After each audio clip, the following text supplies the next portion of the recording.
My legs trembled as I walked toward the shed, just after returning from the hospital.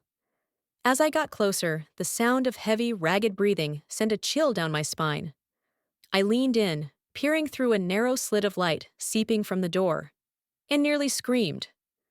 What I saw in that moment would haunt me for the rest of my life. Wesley, my husband, his pants down to his knees, pressing himself against Violet, my niece. She stood in front of him, gripping the wooden shelf. You might think I kicked the door open and stormed in, right? Before I tell you exactly what I did next, hit the like button and subscribe to the channel, because you're about to hear it all. My name is Isabella, 30 years old, a flight attendant for a major airline. That day, the doctor discharged me a day earlier than expected after a car accident on the way to the airport. My legs still hurt, but all I could think about was how much better it would feel to be home. I called an Uber back to our two-story house in the suburbs of Denton, Texas, where my husband and I had lived for nearly 6 years. The moment I stepped through the front door, without even resting, I limped straight to the shed out back, where I was sure we still had the old crutch Wesley once used 4 years ago after falling down the stairs. I needed it to get around in the coming days. The stone path to the shed was still damp with morning dew. The white-painted wooden shed had its door slightly ajar. As I approached, I heard a strange sound. At first, the clatter of objects, then heavy, ragged breathing, interspersed with soft laughter. A chill ran down my spine. My heart pounded, as if it might burst from my chest. I leaned in, peering through the narrow slit of light from the door, and almost screamed. What I saw cut into me like a blade. Wesley, my husband, had his pants down to his knees, pressing himself against Violet, my niece, my brother's daughter, just 20 years old. She stood in front of him, gripping a wooden shelf, still smiling. I didn't dare open the door, nor turn away. I just stood there, hand on the doorknob, as if I were the one at fault. The sight made me sick, not just because of the betrayal, but because I had once loved Violet like a daughter. 3 years ago, when Violet got her acceptance letter to the University of North Texas, I had invited her to live with us to make commuting easier, since our home was close to campus. At the time, Wesley seemed irritated. He didn't like strangers in the house. But things slowly changed.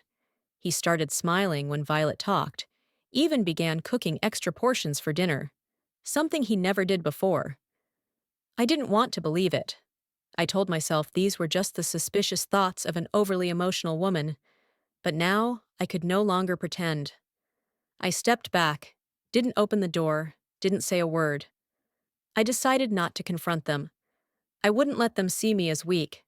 I would uncover everything, quietly. That night, lying in bed, I still couldn't sleep. Everything in my head played like a looping film, but the most bitter part wasn't the scene in the shed, but a conversation from just a few days ago.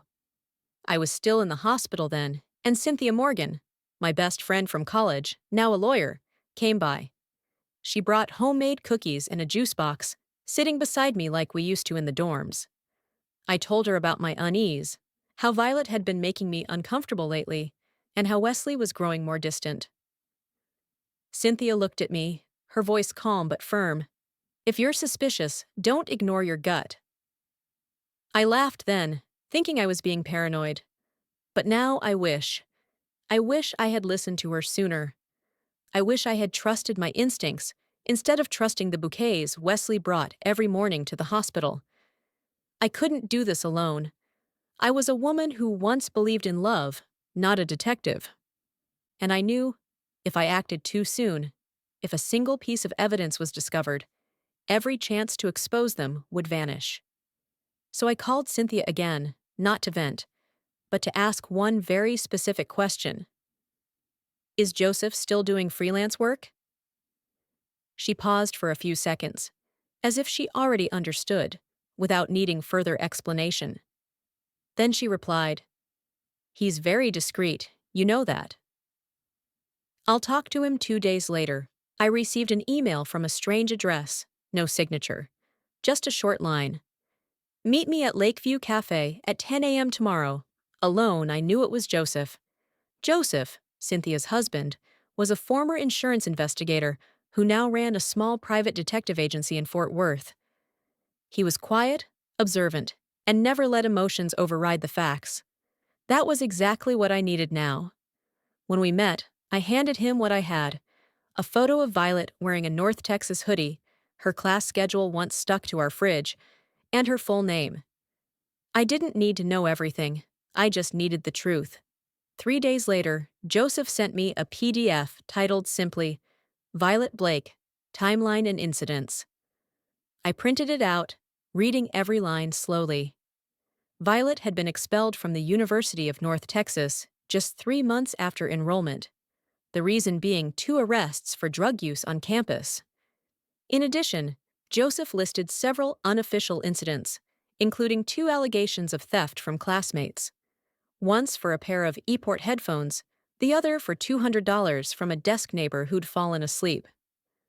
No solid evidence, so the school had dismissed both cases without further investigation. At the bottom of the email, Joseph wrote a single line. I suggest checking your personal items, especially small, sentimental ones like jewelry. I set the documents down, my heart still racing. This wasn't suspicion anymore. It was confirmation. I walked to the bedroom, opened the jewelry box. A pearl necklace, a gift from my mother, was missing. A pair of earrings and 2 old wedding rings were also gone. Everything came into focus like an operating light. Not just betrayal, but collusion. But I wouldn't cry. I would let silence be the thing they could never predict. I said nothing the next morning. No strange glances, no probing questions. I placed a freshly brewed pot of coffee on the kitchen counter like every day, poured Wesley a cup, added 2 brown sugar cubes, just the way he liked it. He came downstairs, hair still damp, white shirt unbuttoned. Still the husband of our ordinary mornings, or at least he looked the part. He sat, took a sip, and casually asked if I had slept well. I smiled, a smile weary enough not to raise suspicion, and replied, Okay, just a bit tired. I was acting. Every movement, every expression, every word, carefully calibrated. I still called him honey, still cooked meals, still asked about his company meetings. The asset management firm where Wesley was CFO, once our shared pride. But now, every time he mentioned VIP clients, new accounts, or private trusts, those words felt like dust on a layer of lies. Violet didn't avoid me either. She still walked through the living room in her University of North Texas hoodie, the school she'd been expelled from after 3 months for drug use. Each morning, she still slung her backpack over her shoulder and walked out the door, as if heading to class. But Joseph had made it clear. Those classes led to bars, to Richard Hawthorne's apartment, or worse, back to the parking lot behind Wesley's office building. I watched the small things, like how Wesley always placed his phone face down at home, or how Violet locked her bedroom even when stepping out for a minute. I didn't touch their things. I didn't ask. I just observed. I wanted them to think I knew nothing, that I was still naive, still sore from the accident, still slowly recovering. But inside, I was collecting fragments, every averted glance, every light brush of their hands in passing, every time Wesley left the bathroom and Violet entered right after. That night, I reopened Joseph's email and reread every detail. At the bottom of his suggestions, he had added one more line. If you're looking for financial proof, check dependent expenses, joint accounts, or trust fund transfers. Someone like Wesley won't leave obvious traces, but he will leave habits. I closed the laptop and sat still under the desk lamp, my heart strangely weightless. I used to think revenge had to be loud, dramatic, but maybe silence is the sharpest blade, if you know where the edge lies. I started with the smallest things, the kinds of details a typical wife would never notice, like how often Wesley mentioned client costs, or how he had been bringing his laptop home lately, yet never once opened it while I was still awake. I remembered Joseph's words, Don't look for big evidence. Look for small habits he thinks no one notices. One evening, Wesley left earlier than usual, claiming he had a late hours meeting with a new partner. I didn't question him, just nodded and sipped my chamomile tea as if I were still tired. The moment the door closed, I headed straight to his office. The room was cold and perfectly tidy, suspiciously so, all documents locked away. But I didn't need anything complicated. I opened the right desk drawer, where Wesley usually tossed receipts or rough printouts, and there it was, a bank statement from Heritage National, tied to an account under a client's name I didn't recognize, with a red stamp at the corner reading, Private Trust Processing Fee, Internal Transfer. No company name, no signature, but the amount listed was $85,000, marked as dispersed. I took a photo. Then I checked his desktop, not the laptop, but the old PC he used for private matters. The password was still our anniversary. He was too confident. Inside a folder labeled Archive 2022, I found a thread of emails marked Private, Do Not Sync to Server. One message sent to a strange address, VH, Events, consulting@gmail.com, subject, Next allocation per prior agreement. Attached was a PDF confirming a $52,000 transfer to a local Fort Worth bank. The recipient? Not Violet, but the name of a seemingly innocent events company, VH Events and Consulting. I closed the computer, sat down, and wrote in my notebook, VH equals Violet H. Client account or laundering front? Why unsynced emails? I remembered Wesley once mentioned his company had taken on a charity fund project for a local businessman. In hindsight, that charity fund might have just been a front. The next day, I sent everything to Joseph, not by email. I printed it out, sealed it in an envelope, placed it in my car's glove box, and texted him, I think I found what you need. Don't send anything back. Just confirm with a missed call. An hour later, I saw a missed call from him. 3 hours after that, Joseph sent an encrypted message. VH is Violet. The account is in her name. Business license uses a fake address, matches a vacant unit in Richard Hawthorne's real estate listings. I leaned back in my chair. Now it was clear. Not just an affair, not just theft, but embezzlement. Systematic, calculated, complicit. 3 days later, Joseph called me. Not a text, not an email, a real phone call at 6 a.m., while Wesley was still sound asleep next to me. I stepped out onto the porch, clutching a thin jacket. The October wind rustled through the oak trees, sounding like whispers from the other side of the fence. I think we have another problem, Joseph began, his voice hoarse as if he hadn't slept. It's not just Wesley. It's also Richard Hawthorne. I stayed silent, waiting for him to go on. I looked deeper into VH Events' financial trails. There are 2 transfers from Richard's real estate company accounts, totaling $130,000. No service invoices, no legitimate reason, and... He paused, as if carefully choosing his words. There are photos of Violet entering and exiting Richard's office at night. Not once, multiple times. Sometimes wearing just a short skirt and a blazer. The building security didn't log anything, but one lower floor camera caught a frame. I leaned against the porch column, no longer shocked, only the cold, heavy confirmation of something I had long suspected. You should be careful. Violet doesn't just manipulate feelings. She's using Wesley as a stepping stone and Richard as a front. There may be a third man in this ring. A ring? I asked. I can't confirm it, but there's a pattern. Create a fake project, ask for funds, then disappear. I've seen women like her before. What makes them dangerous isn't that they lie. It's that they make men want to believe them. That afternoon, I started paying closer attention to the little signs around Violet. She no longer avoided me. On the contrary, she was becoming more and more brazen. She began bringing home expensive items, Louboutin shoes, Chanel bags, a special edition Tom Ford perfume. When I asked, Where did you get the money for all this? She just smiled. My boyfriend spoils me, Auntie. It's no big deal, boyfriend. No name, not Wesley, not Richard.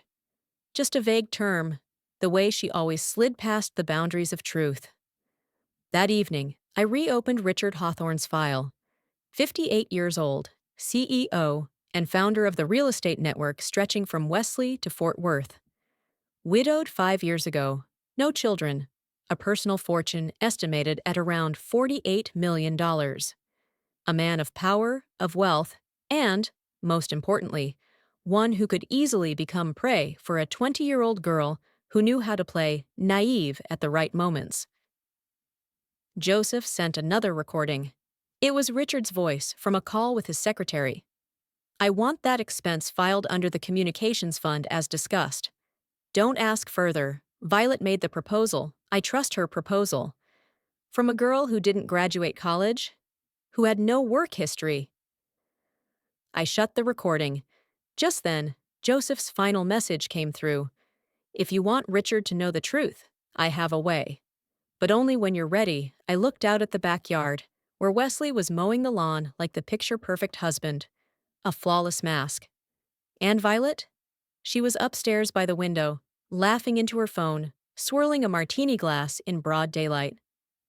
I said nothing, but in my mind, every link had begun to connect. And I knew, to take them all down, I would need more than just proof. I would need a plan. I didn't need to meet Richard face to face. That night, I sent him an anonymous email with 4 attached photos. Violet, in a cream-colored nightdress, standing in his office parking lot close to midnight. Another of a $65,000 transfer receipt from his internal account to VH Events. A photo of Violet and Wesley leaving the same hotel in Fort Worth. And finally, a line from Violet's academic file provided by Joseph. Expelled for drug use, suspected of dorm theft. Subject line, I believe you are a smart man. Protect your reputation. I wasn't expecting a reply. But 2 days later, Joseph messaged me simply, Richard has reached out. He wants to cooperate. We met in a small second-floor office in an old building in downtown Wesley. Richard walked in, wearing a pale blue shirt, face visibly weary. No longer the powerful CEO, just a man confronting the truth that he'd been used. I was a fool, wasn't I? He said, dropping his briefcase on the table, not waiting for an answer. She made me think I could love again. No, she made me believe I deserved to be loved. I said nothing.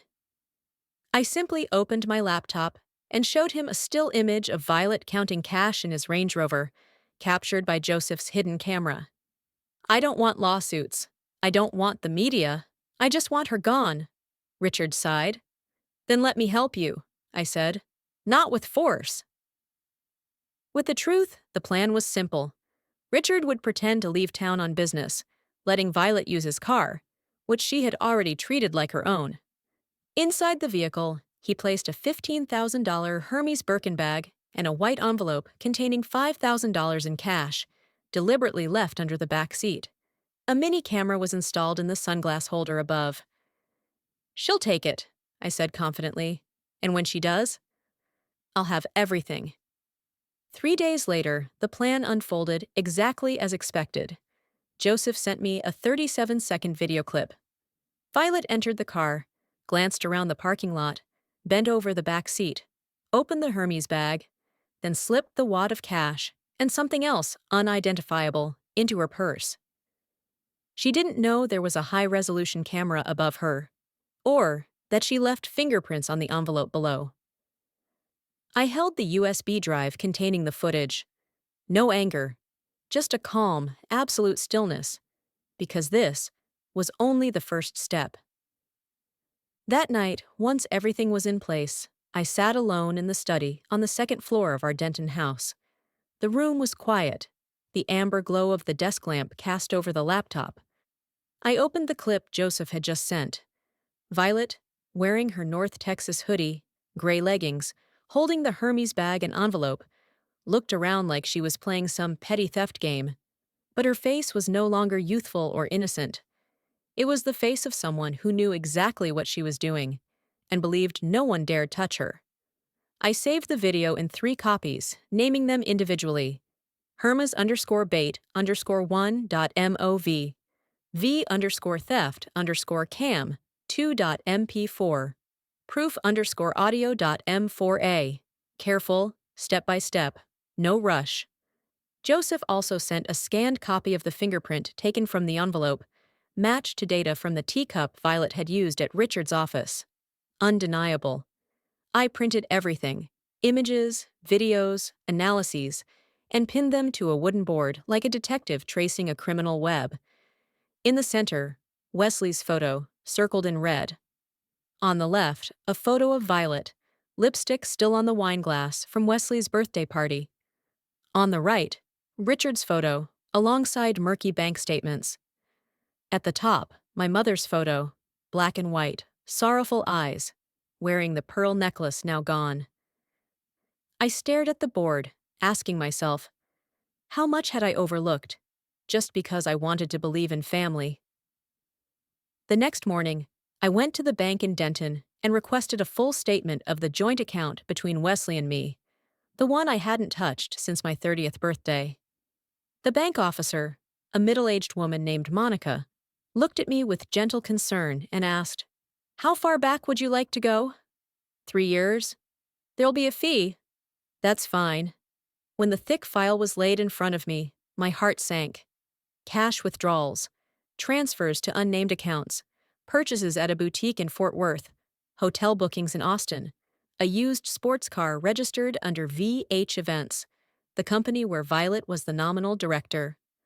I photographed every page, recorded every line. When I walked out of that bank, I was no longer a woman crying over betrayal. I was someone with a plan, with a purpose, and with proof. That night, I called Joseph and said only one sentence: "We're about to begin Act 2. That afternoon, I met Cynthia at a small cafe near the Denton County Courthouse. The glass windows reflected sunlight, the hum of the espresso machine blending with the soft clack of keyboards. I chose a back corner, my back to the wall, so I could observe everything. Cynthia arrived, carrying a brown leather briefcase. She didn't ask, "Are you okay?" like a normal friend. She just looked at me, serious, like a lawyer about to take on a major case. I laid out the bank statements and the USB containing the footage of Violet stealing the Hermes bag and cash. She flipped through each page, her eyes narrowing with every figure, every ink stamp. When she reached the VH Events transactions, she paused, tapping her finger on the table. "This is clear financial fraud. Dallas isn't just cheating. He's using his CFO position to embezzle client funds.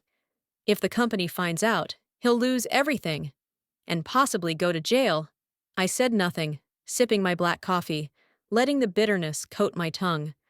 Cynthia continued, "You have 2 options. 1, take this file straight to the firm, have him fired and reported to the police. 2, we hold on to it, use it as leverage to force him to sign over the assets, and relinquish all financial control in the marriage. If you choose the second, I'll prepare the most favorable divorce terms for you." I looked at her, my voice calm. I don't want his money. I just want to end this cleanly and let him destroy himself with his own choices. Cynthia nodded. Then, without a word, she pulled out a form from her case and slid it toward me. "Preliminary petition for divorce. Denton County Court. A draft petition." She explained, "We won't file it yet, but having it ready puts you in control. I'll also request an audit of marital accounts. That way, when Dallas's fraud is exposed, you'll have legal grounds to separate your share. He won't be able to use your name to launder money or shift debt." I took a deep breath and signed the blank-marked client signature. My hand trembled slightly, not from fear, but because, for the first time in months, I felt like I was holding the reins. As we left the cafe, Cynthia turned back to me, voice firm. "Isabella, be careful. Dallas isn't the type to accept loss easily. The more he loses, the more dangerous he'll become. But this time, you have me. You have Joseph. And you have the truth, I stepped onto the street, the sunset casting gold over the low-rise buildings. In my purse, the divorce file and the USB felt heavy as lead. But inside, I felt lighter. Because I knew the game had changed. Ever since the evening I met with Cynthia, Wesley began to change. He was no longer carefree. He grew irritable, restless. I noticed how he glanced over his shoulder every time he left the office, even locking the car twice whenever he parked in front of the house. One night, he stayed up the whole time, sitting alone in his private office, hands gripping his hair, repeatedly checking his phone without making any calls. Once, I pretended to walk by, bringing him a cup of tea. He flinched, snapping his laptop shut, staring at me as if silently asking, "Did you see anything?" I smiled gently, placed the cup on his desk, and said, "You've been working too much. If you faint again like last time, I wouldn't know how to handle it." He said nothing, his eyes tracking me as I walked out of the room. I knew then, a crack had begun to form in his mind. The next day, Wesley made several frantic calls, his voice urgent, muttering phrases like, "Erase everything. I told you to use another channel. Make sure no one can trace it." I stood in the kitchen, pretending to wash dishes, ears straining. After his call, he came in and asked directly, "Has anyone been to the house recently? Strangers? Maybe someone from the insurance company?" I wiped my hands, turned to him with a puzzled tilt of my head. "No? Why? Is something wrong?" Wesley pressed his lips together, eyes suspicious, then looked away. "No, just, I felt like someone's watching me lately." I feigned surprise, widening my eyes. "Watching? In Denton? Are you sure?" He didn't answer, just stared silently out the window, shoulders tight as wires. That night, I heard the door to his office opening and closing over and over. Wesley paced back and forth, then pulled a small suitcase from the closet and began stuffing in folders and a black leather notebook. I stood on the staircase in the dark, watching. He didn't know I was there. For the first time in years, I saw Wesley not as the confident, powerful man he pretended to be, but as a small-time criminal desperately covering his tracks. I quietly turned and returned to our bedroom, pulled the blanket over my chest, and lay still. When he came back in, his face stiff, I kept my eyes shut, breathing evenly like the innocent wife he believed I was. He stood there for a few seconds, watching me. I didn't move. In the darkness, I smiled. Not from joy, but because I knew. He was spiraling, and I remained the silent wall he could never read.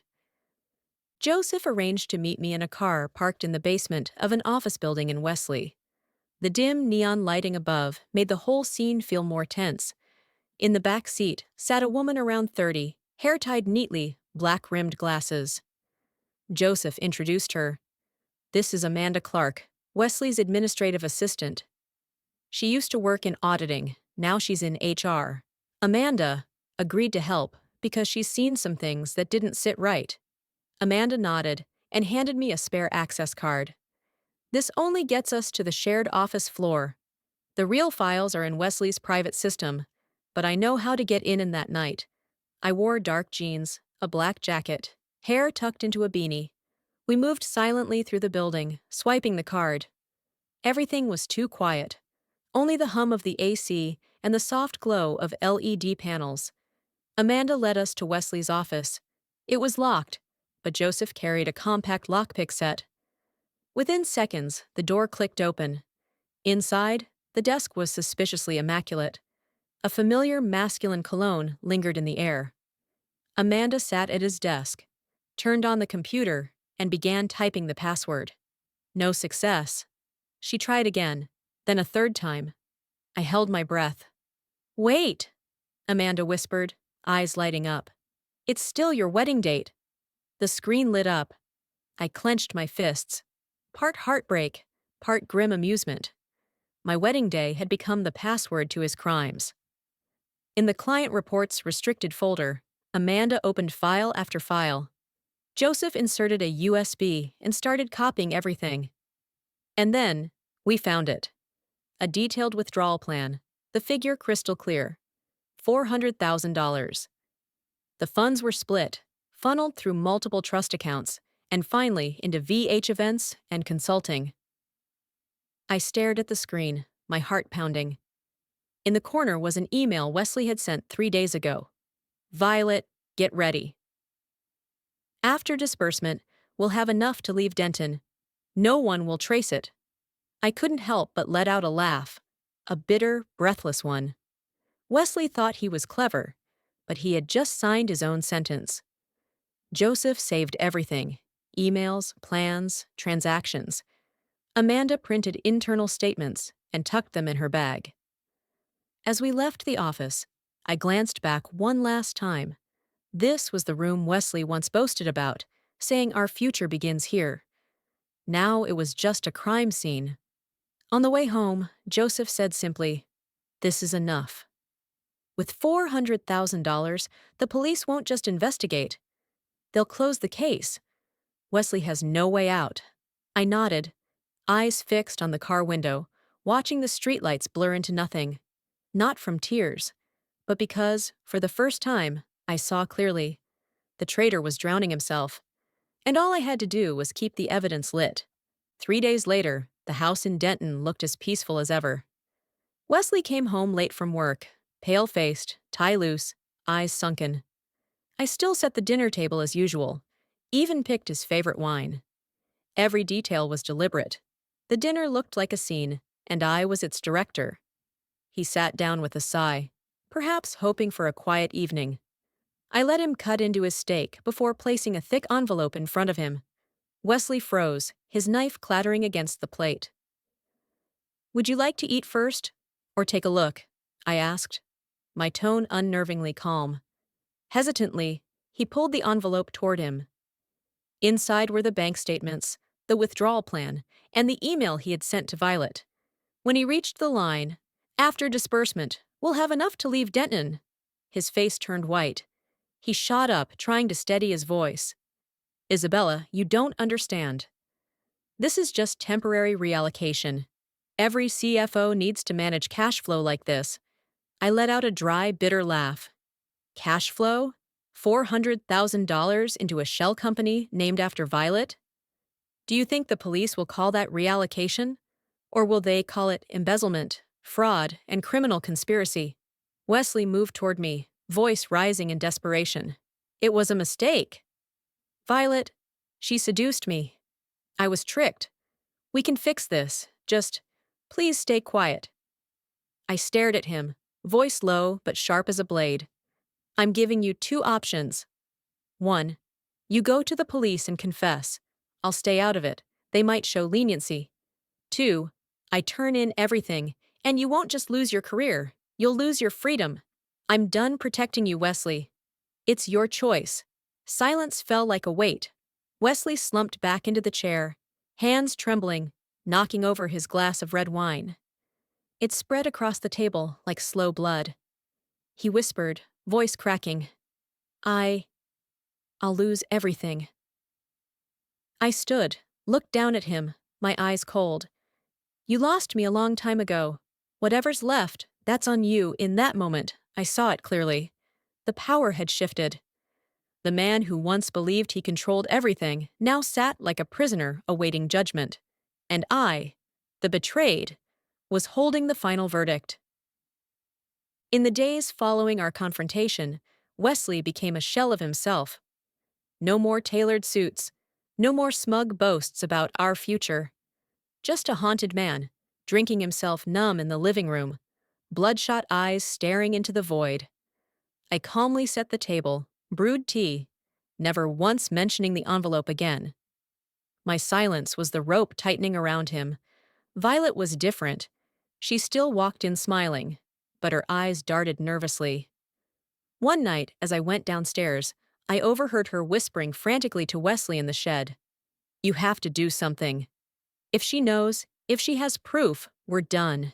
You said it was all safe." Wesley snapped back, voice cracking. "She has everything, Violet. You think I don't know? Emails, accounts, the escape plan, all of it. It's in her hands. Violet froze, her expression shifting from shock to panic. She slammed her hand on the wooden shelf, screaming, "No way! You let her control everything? You told me this was under control." I stood on the staircase listening, but I didn't enter. I simply turned back, quietly closing the door, letting them spiral into their own panic. In the following days, Joseph reported, "Violet's scrambling. She's liquidating items Richard gave her, even withdrawing cash from Wesley's accounts." I nodded, unsurprised. It was all part of the plan, a double trap. Wesley drowning in fear, Violet exposing herself trying to flee. Each night, I sat in the study, replaying the footage Joseph sent. Violet hiding the Hermes bag in the trunk. Violet sneaking around Richard. Wesley staring blankly with an empty bottle. I no longer cried. There was only a calm coldness, like a doctor watching a patient's illness finally surface after months of denial. And as night fell, I realized this game was no longer theirs to play. It was all in my hands. I didn't need to scream. I didn't need to beg. I only needed silence and patience. On Monday morning, Joseph called me from outside the Denton police station. His voice came through the speaker, brief and steady. "He's gone in." Alone? With a lawyer, I didn't need to ask anything further. Wesley had chosen the lesser of evils, confession, before I went public with everything. With his attorney negotiating a plea bargain, he admitted to embezzling $400,000, agreeing to partial restitution to the firm in exchange for a reduced sentence. But it also meant one thing: the door to his career had slammed shut for good. That same afternoon, the police came knocking. I opened the door calmly and directed them to the shed, where Violet often hid. She was taken in for questioning, her face pale, still screaming, "She framed me!" This is a setup, but the evidence Joseph and Richard had provided was enough to open a formal case. Footage of Violet taking the Hermes bag, the bank withdrawal of $5,000, and past disciplinary reports from North Texas University. She wasn't detained on the spot, but a restraining order was issued, and she was forced to surrender her passport. Wesley sat in the interrogation room, head bowed, hands trembling as he signed the confession. He knew he was facing at least 6 years in prison. I didn't go to court that day. I only received a short message from him. "I'm sorry." I read it, then deleted it. I didn't reply, because apologies now meant nothing. As for Violet, after leaving the station, she tried to contact me. Dozens of calls. I didn't answer. Instead, I looked out the window and saw Mrs. Margaret Ellis watering her flowers across the street. She looked up, met my eyes, and gave a soft nod, as if confirming it was time for me to stop fearing and let justice speak for itself. On the day of the preliminary hearing, a light rain fell over Denton. I wore a dark coat and sat in the back row with Cynthia and Joseph. Courtroom 3 was packed, from local reporters to a few of Wesley's former clients, their faces tense with anger for the trust they'd once placed in him. Wesley entered, handcuffed, wearing a wrinkled gray suit instead of his usual polished look. He didn't glance around, just kept his head low, his shoulders trembling slightly. His lawyer submitted the plea bargain. Wesley confessed to the full embezzlement of $400,000 and agreed to compensate the company by selling personal assets, including his minority shares. The judge read the sentence aloud: 6 years in prison. Wesley blinked, but didn't react. I looked at him one last time. Not with rage, not with sadness, just emptiness. Then came Violet's turn. She entered the courtroom, face pale, but still trying to appear composed. The prosecutor presented the case: surveillance footage of her stealing the Hermes bag, financial statements, testimony from Richard and Joseph. Added to that was her past: previous arrests for drug use, and 2 allegations of theft by classmates. Unproven then, but now a damaging pattern. The judge's voice dropped, eyes cold. "Ms. Violet Blake, based on the evidence presented, This court charges you with repeat theft and financial fraud. You will be remanded in custody pending formal trial. Recommended sentence: 2 years imprisonment and civil compensation to Ms. Isabella Carter. And Mr. Richard Hawthorne, Violet, broke down, shouting in despair, "No! This is a conspiracy. They set me up. I'm young. I have a future." But her voice was drowned by the judge's gavel echoing through the chamber. As the trial adjourned, Cynthia squeezed my hand and smiled. "It's over. You're free now." I took a deep breath, my chest light for the first time in months. No more wedding ring. No more traitorous husband. No more deceitful niece under my roof. I stepped out of the courthouse into the gentle drizzle. But for me, it felt like sunlight breaking through. 1 month after the trial, the 2-story house in Denton, once my sanctuary, was put up for sale. I remember that final morning there, standing in the living room, watching sunlight pour through the glass, illuminating tiny specks of dust. Memories flooded back. Family dinners. Nights I waited for Wesley to come home late, and the horrifying moment I looked through the shed door. But now, all of it felt like the faded backdrop of a play that had ended. I signed the contract with the broker, took the check, and never looked back. Part of the money from the house sale I used to compensate the clients Wesley had defrauded. I wasn't obligated, but for me, it was a way to close the chapter with dignity, like bandaging a wound instead of letting it bleed. As I wrote each check, I felt like I was cutting away the final threads binding me to that man. I chose Seattle as my new home, a city where it rains almost year-round, but also a place where those who've fallen can start again. I rented a small apartment overlooking Elliott Bay. In the mornings, I listened to the waves lap against the dock, the scent of roasted coffee drifting through the air. Nothing luxurious, but peaceful. The kind of peace I had longed for. One evening, I opened my laptop and typed the first line in a new journal. I am no longer Wesley's wife. No longer a shadow betrayed. I am myself, a woman who emerged from ruin, but still has the strength to rebuild. The words were simple, but to me, they felt like a vow. I closed the laptop, leaned back, listening to the rain tapping gently on the window. For the first time in a long time, I smiled. Without forcing it, 3 months after settling in Seattle, a friend reconnected me with an independent podcast group. They invited me to appear on a special episode of Stories of Us, a show where women from all walks of life share true experiences to empower others. At first, I hesitated. I wasn't sure I was ready to reopen old wounds. But one night, looking at the pearl necklace I had recovered, the symbol of trust once stolen, I knew I had to speak. Not for Wesley, not for Violet, but for myself, and for the women still suffering in silence. On the day of recording, I sat in a small studio, microphone before me. When the red light came on, I took a deep breath and began. My name is Isabella. I once believed marriage was the safest place. I was wrong.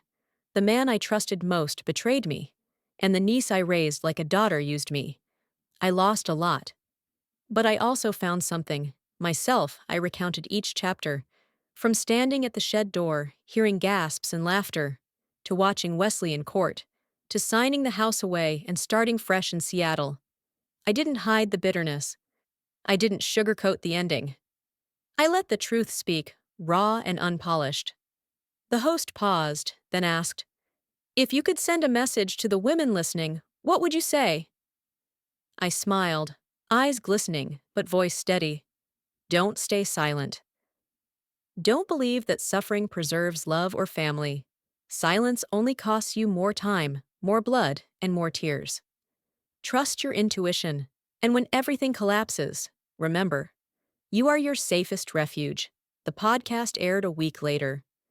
I was surprised when my inbox overflowed with messages from across the country. Women in Texas, Florida, New York, saying my story mirrored theirs, that they felt less alone.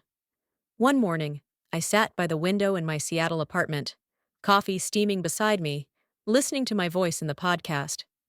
Outside, rain tapped gently on the metal railing. I whispered softly, as if to myself, "Finally, I am free." That was my journey, from a betrayed wife, a woman who thought she had lost everything, to someone who reclaimed her voice, her justice, and her freedom. If this story resonated with you, please share it with a woman you love. Hit like to support, subscribe to the channel for more stories like this, and comment below. Where are you watching this from? I'd love to know where our story is reaching. Thank you for staying until the very end. See you in the next chapter, where truth, pain, and healing always have a voice.